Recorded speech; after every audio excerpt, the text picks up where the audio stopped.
Corey Irvin here in the Fight Network studios alongside DJ Whoo Kid. What's going on, man? Hey, what's up, man? What's cracking, man? Welcome to Canada. You got a show at Barcode tonight here in Toronto. Does that mean you're going to be dropping some hits off the Canadian Coke mixtape from back in 2006? No, but I will be playing some Drake. Guarantee that.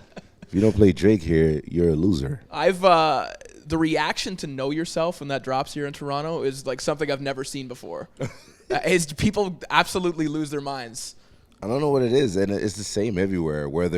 I just came from Dubai, and everybody was screaming the Whoa song, and then I had like Denzel on the show the other day, Denzel Washington, and he was screaming but you could imagine like Denzel with his accent saying, yes, running through the streets with my woes, like, and then he's like laughing. It's like, I was like just stunned how one chant could just be like universal. So I think Drake is just like, I think he's like a universal translating human being or something, because everywhere people were screaming that song. One has made our city cool now too. Like, it's cool to say that you're from Toronto. The first question I always get is, do you know Drake? Well, I don't know Drake.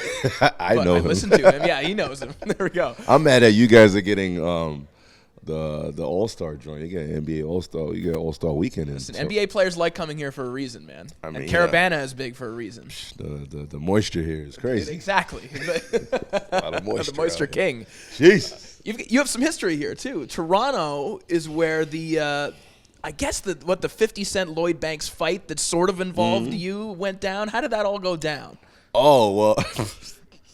You know, I got fired on the 50 Cent tour like 48 times, and Toronto was probably the 14th time. So I always remember my firings on stage. But the thing that's crazy is when the lights went out during the show, during Many Men, the production guy kept he wasn't muting the song from the video. So when I would play Many Men, it would clash with the video of Many Men. Oh, so okay. 50 Cent's performing, wiggling on stage, you know, doing what he do, his six-pack and all that. So I'm like wondering, why am I hearing these two songs clashing all the time? So 50 Cent is, and this has been going on 3 shows in a row. First show, he let it go. Second show, he's looking at me mean. But the third show had to be Toronto. And this is where he lashes out at me publicly on stage, fires me again, where he screams at the crowd to kill the DJ, blah, blah, blah. But this time, he waited for me at the end. So meanwhile, the show blacks out. So I'm on this like pedestal, like it's like a fireman pole thing. So the production guy, the engineer is like, yo, is it me or 50? There's like a silhouette down there of a sweaty man waiting for you. And I was like, oh my God, is that 50? I think that's 50 waiting for you. And I think he's going to beat you up or something. So No shirt. Yeah, because he had no shirt. He was performing. So he's like sweaty and oily and all this stuff.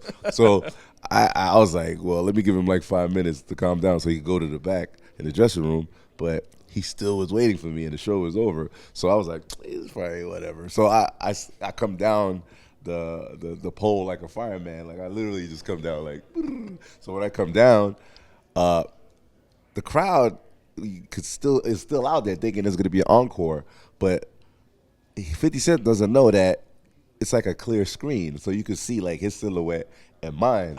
So people, you know, him and Banks was the last to leave the stage, so it looks like my silhouette. I look like Banks a lot if you're looking at a shadow. So I roll up in front of him. So everybody's like still there looking, and they're thinking it's gonna be an encore, like maybe Banks and 50 Cent's gonna come back out. But all you can see is like 2 shadows, and you see one shadow push the other shadow. So people are like, you know, there were rumors that Banks was supposed to leave the unit. It was like he was having like issues or whatever. He wasn't happy. But when they saw like 50 Cent shadow push another shadow, they automatically assumed like Banks is not coming back to the unit because of Toronto. Well, thankfully, this is before 50 did his boxing training and whatnot. So yeah, I mean, I got pushed heavy, and then I was flying in midair, like it was crazy. But I looked at the video, and then I got that guy fired. Like it was crazy. And then, you know, he gave me like, he doesn't like 50 Cent don't tell you sorry. Like he'll touch your head like this, like. And then that means sorry. That means sorry. You know, gangster guy. What did you say if and when he told you, I'm going to start promoting boxing? I wasn't surprised because when he was young, he was like heavy into it, especially in Southside. And then I saw like old videos of him like knocking like sparrers and stuff like that. And then I've actually seen him knock a couple rappers out too for the last 20 years being with him. So, I mean, he's always been like physically fit. Even now, you see he's trained down, he's slimmed down, so he's ready for his next album promo.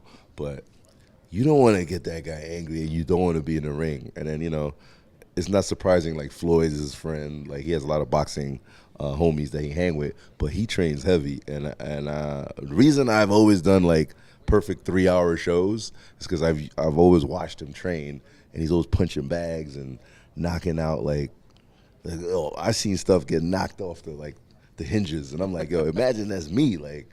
So, and he bench presses like 242, so you can imagine what a punch would be from 50 Cent. So was that awkward for you when him and Floyd kind of had a falling out, because you're boys with both guys? Yeah. Was it weird being in between all that? It's not weird because both of them know that like, I don't care about them arguing. Right. It's just like two homies having disgruntled disagreement. So I know it's not serious where it's going like they're gonna like kill each other. So it's just a matter of like time until they calm down. And then eventually I was at a Chris Brown concert, and then Floyd came, and then I guess Floyd came to our dressing room, but our security guard was uninformed that 50 Cent Floyd is cool. So I guess he started yelling at Floyd and his security, and then Floyd walked away.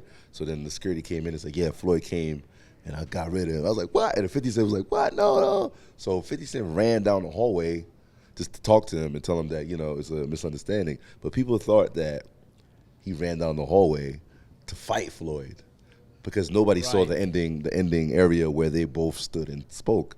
All you saw was Floyd leave, and then you see 50 Cent and like 20 guys run down the hallway. So they thought that they were about to brawl. And meanwhile, Chris Brown is jumping up and down, humping on stage, and he doesn't even know what's going on behind the stage. Is Floyd and 50 Cent just chopping it up. But they're cool. They've always been cool. It's just some silliness, like, just some homie argument stuff. It's nothing serious where, I mean, they went at each other on Twitter, but that's what they do. 50 Cent is like a confrontational individual. Like, his whole career is like, you have to battle him in something, and that's how he always wins. So, I mean, Floyd is the same way. You got a guy who's never lost, 47-0. So he's not gonna take no crap. So they're both like kind of like the same like spirits. And then if you got them arguing with each other, you will have like a spectacle where all of us is gonna enjoy, all of us is gonna laugh, and all of us is gonna wonder, how far is it gonna go? But it's really just like two brothers just arguing. Well, and Floyd is pretty selective with who he allows in his circle too. I mean, you're one of the only people who gets to interview him. Like, there's the guy from Fight Hype, and there's you. There's nobody else who can possibly interview him. So leading up to the Pacquiao fight, you were the guy getting all the scoops about the negotiations. Yeah, because I heard rumors that his management was like sending him around to force promote the fight. So instead of me on my radio show, I kept putting it out there that, I think Pacquiao really don't know if it's really going down. I think management is just putting it out there, putting it up in the air to force the issue. So, and then I was like, let me just call Floyd and just get this over with, because I'm tired of talking about this every week. And he just called up, and he was just like, it's really about, we're getting the legals behind there, the money issue, the pay-per-view, like, it has to make sense to him. And I'm glad that he called and just verified that. But he did that.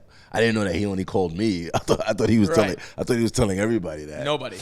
I do this for a living, and I can tell you I've never had a one-on-one with Floyd. This is my career. It's like, and then it's more of it's more of a calm, cool interview with him. It's not Q&A. So I just let him just talk all he wants, and I'm not really like a sports expert. I'm more of his friend. Like, I do all his after parties, and I see him train, and I know he's gonna win every time. Mm-hmm. So it's like, I mean, that's all I know. I know he's gonna win.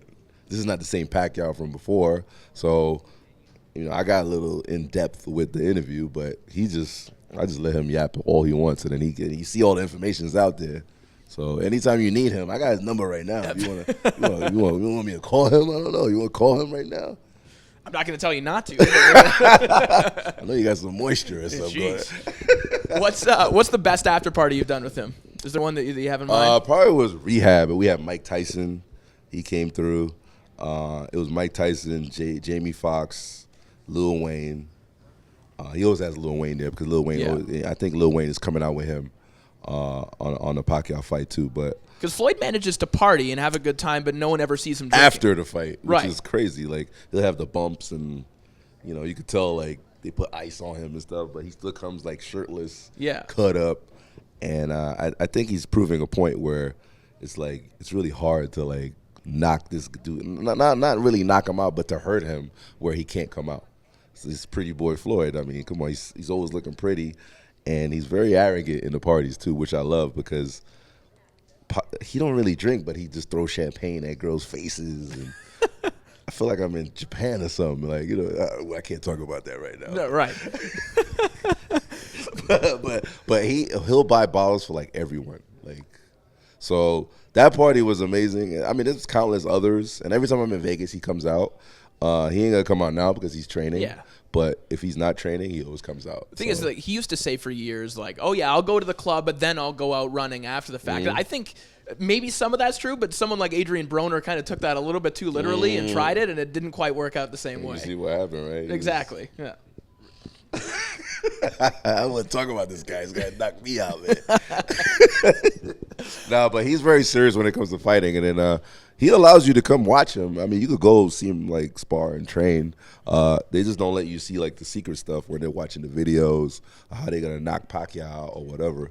But I mean, it's gonna be like an interesting fight because you got like a guy like Pacquiao who's fast, but he just doesn't.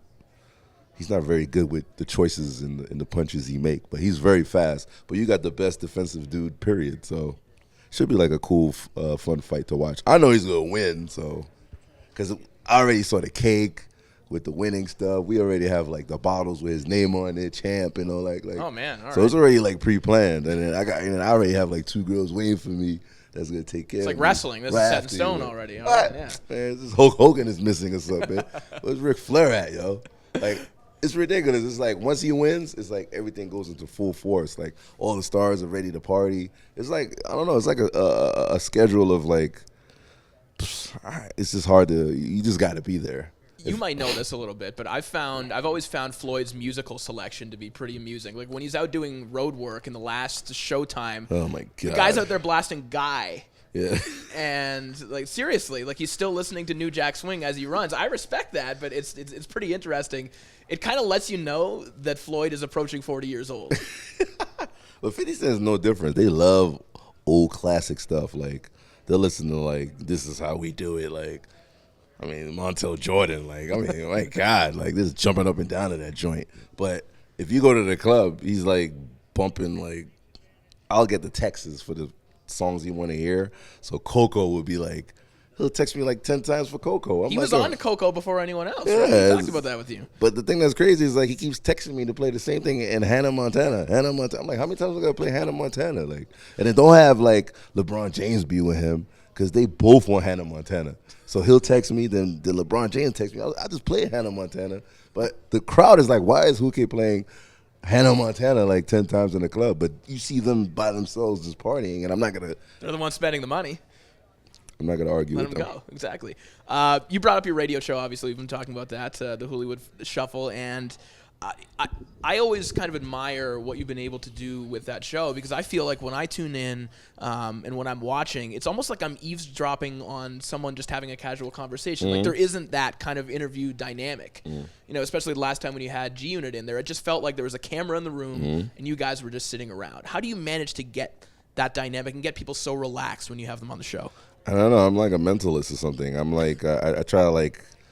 I don't know. I'm always good at tricking people into saying things they're not supposed to say. Even Kevin Costner, like I had him up there, and then he's a very conservative, and then he's very well media trained, and I test myself with the media trained celebrities that come through because once you see that they're super relaxed, then they start saying things they're not supposed to say. Vodka always helps. Yeah, that too. I mean, I never even saw the whole unit drunk ever in my life. These guys were like dancing, doing the Negro dance, and they just made up the rich Negro dance. I never even heard of that. Are you doing it? I don't know that one. I don't know that one. But anyway, the fact that I got Kevin Costner to talk about groupies, was like amazing. Like, you know, the guy who did Waterworld, and I got this thing called Moisture that I talk about on my show. So the fact that I connected with the Waterworld movie, and I even had like fake gills, but I'm the king of like getting people to just relax and just like not in a sexual way, but all the press and all the interviews they do, they don't get those questions, and then they can't like lash out the way they want. My show is like where you could go and you could say almost anything, but nobody's gonna like penalize you for it because it's really like a party, fun atmosphere. There's always like crazy, incredible music. Whether it could be Willie Nelson talking about he's still having sex, like nobody asks Willie Nelson that in any other interview. It's either his country album or his marijuana. But I was like, yo, do you still get like? He said, yeah, I still get girls. They wait in front of me. They wait afterwards. And then I was like, you're 90. Willie's a good runner, too, by the way. That's probably why he goes out running, stays in shape. He talked about. Gets high. He described his thing. I was like, yo, I don't want to know all that extra stuff. But I guess he wants us to know because no one has ever asked him. So next time, if you ever run up on Willie, just talk about his Willie. And Costner probably felt comfortable because he's been saving black people in movies for like 30 years. He's made a career out of that. I don't understand the last movies he's done. It's like blacks and Mexicans and stuff. I don't know. Maybe he's giving back for all the money he's made. So. I don't know, but it's kind of weird. But I just thought it was cool because he's the only one that kind of like tongued Whitney Houston. So I had to like get that tongue motion out. And he talked about the kissing and everything too. So, I mean, you're not going to get these interviews nowhere else, you know. So my goal is to try to get as many interviews as possible from all these celebs where, you know, even I think I had Donald Trump one time. He's talking about how he used to hate hip-hop, but he loves the fact that we all, like young black individuals, drive expensive cars and we have rims. Like, he likes that in hip-hop.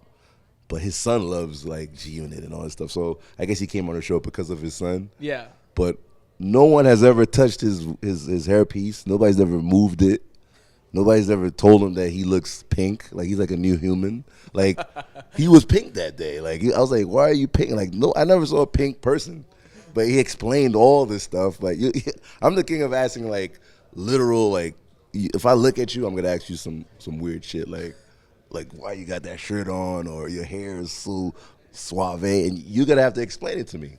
But nobody's never like I don't know what it is, but I'm just a weird individual, and I like having weird interviews where it'll last forever. You gotta remember that interview too, because if you're in a car, you're traveling, you gotta remember the interview instead of it just being the movie's coming out, it's dropping, blah blah blah. But nobody really cares about the movie or what song they have. They want to know personal and funny stuff from it. That instant visual judgment, does that come from your days in elementary school drawing cartoons of people to make fun of them? Yeah, I used to draw people like crazy, man. It got so bad. I took it to high school, man. I was drawing teachers and like it was crazy. Like I had like comic books where they were like trading it from other schools. And people got beat up. I would draw the actual beat down. Like I'll put the story out. Like you know when you hear a rumor a kid got beat up, but I'll draw the whole story and it'll get around like it was easy to draw ugly or fat people. Like I couldn't draw like cool looking people. But if you were goofy, it was so easy. That was the original diss track. Yeah, it was before those. I mean, I used to draw G-Unit when I was on the road, and then it was easy to draw. I'm not dissing Tony Ayo, but it was so easy to draw him because he just looked so fucking weird. And Bag's head was like 8 1/8, so he was already a cartoon. He was like a human cartoon. I don't want to talk about this guy. This guy's gonna kill me. This is not going everywhere, is it? We'll go the other way then, because you guys have put out some classic diss tracks throughout the years. What's your favorite G-Unit diss track? There's got to be like 4 dozen of them, or more. I think the funniest one to me was either Ja Rule, those Ja Rule skits on the first series mixtapes that we did, the first 5. Piggy Bank always comes up. Yeah, Piggy Bank was hilarious, but the one where we made Game be a stripper was like the best ever.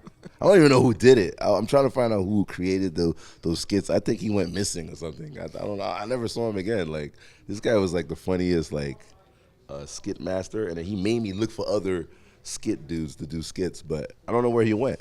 I think he got killed or something. I don't know. He's MIA. I don't even know who did it. But if you're out there, my Twitter is at DJ Who Kid. Hit me up because where is this guy? That was the best skit ever. Like. I don't know, man. Are you going to be able to get the game back with G-Unit? You did it with Young Buck.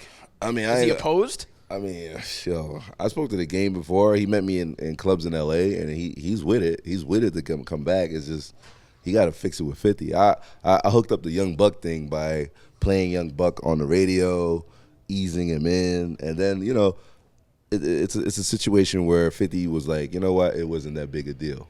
He was bugged out, he was drugged up or whatever. He's on stage, he's this and this. But the game is another delicate situation where, I mean, I don't even think they're ever gonna even see eye to eye. But the game is with it. 50 Cent is not with it. Like 50 Cent do not want to talk to the game. Like he feels he doesn't trust him because he's one way here. Like he's cool with you, and then he's not cool with you. But I found the game, and he's cool with me. I don't have no problems with the game, but I understand his facets, the way he thinks. Like he's always thinking about like he has to be the king of the West. He's always like promoting himself, but he's not into like the group thing. He's all about individuality. So 50 Cent don't understand stuff like that. You have to either be with the team or you do your own thing, and he respects that too. But I don't know. I'm gonna maybe try. I don't know, but it's not looking good. So. All right, let me ask you about something else that's kind of dividing the music industry a little bit right now. And you've made a career and you've been a pioneer of the mixtape game and putting music on the internet and benefiting from it that way. Now we have Jay-Z and Rock Nation's trying to start up Tidal. We're talking about the Illuminati. Yeah, and trying to compete with Spotify. Like, do you think that can actually get off the ground? I mean, if all of them combined like that, it probably could. That was amazing to see all of them in one room. It really looked like a musical Illuminati meeting. Like you got Deadmau5 and Jay-Z and like Usher and all those guys. Like, can you imagine all of them in one room? And what are they talking about? Like, I mean, you guys have Illuminati meetings here in Canada. Everybody from all over the world Drake comes at the here. head of the table. I mean, maybe Drake is there too. But the thing is, you guys have that here, but you never know what these incredibly rich white guys are talking about. So imagine all these. Come on, they put their money out there. There's like at least 15 people that got $100 million each. Yeah.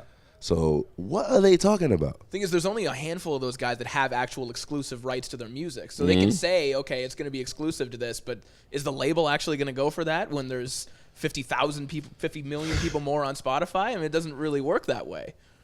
Yeah, I don't think that will work. I mean, you're actually right with that. But what's up with the color thing? Like, what's this turquoise thing? Like, I don't know. It's like a secret society. Like, you have to have turquoise. Like, and what are they doing with each other? Because secret societies, they have like skulls or they play with each other. They get naked and stuff like that. They pee on each other. I don't know. I've been watching movies for years. I know they pee on each other and stuff like that, right? That's what the movies say. So, can you imagine like Jay-Z peeing on Rihanna? Like, I'm gonna leave that one alone. I wouldn't. I'll pee on her too. He's gonna get in another fight in the elevator. That's all I know. She could pee on me too. But anyway, I wish like I would love to know what they're talking about. That is a powerful like group to be together, and I think they will change like the way we see music in the next couple months with that Tidal thing. But I can't see like fans paying $250 to be down. Or $20 a month. Even that, there's just some people that's just so cheap. It's free. It's like you could download it, you could search it. You got China, you got Russia. You could go to their search engines and find songs. Like, why are they trying to like? I mean, I don't know. The music made them famous because everybody could hear it. Now they want to like condense it and try to get as much money from it. You got 150 million. Like, what more do you want? Dr. Dre's a billionaire from like being who he is. I mean, I don't know. Some people just, I can understand the artist that's losing money as a loser, and you just sold like 10,000 albums, or you got a hit record, and you already sold 10,000 on iTunes, but you have the biggest record out. That is losery. I understand that. But Jay-Z, Beyonce, Rihanna, come on, man. Like, I see Miley Cyrus in there with her tongue out. Like, come on, it's too much, man. These guys are super successful, and they're just trying to squeeze every little dollar from everybody else. So you and Waka Flocka aren't going to join the Illuminati? Yeah, we are. We definitely join that shit. I mean, I don't want to curse, but yeah, we can curse all you want. We join that shit. Fuck that. Well, as a matter of fact, where do I fucking sign? Yeah, I'll pee on the bitch right now, man. There's no good segue out of that. Hell no, shit. Last question. Is it true that you're making an EDM album with Tony Yayo? Is that going to happen? No, there's no EDM album with him. I'm just like testing him because he's like, he's the only one that has that voice where you could hear like he's screaming and hooks and stuff like that. So I'm just gonna, I might just like test him in some hooks and stuff like that. But I did do some records with like Steve Aoki. I did do some situation with Borges, which we leaked one of them out, and then Waka hooked me up with Borgore. So I'm just like getting him and getting. You're in the studio with Tiesto too, right? Yeah, Tiesto and Carnage. So I'm getting my EDM DJ hookup, But they're all like, we're all like homies. It's not like I'm just jumping into it.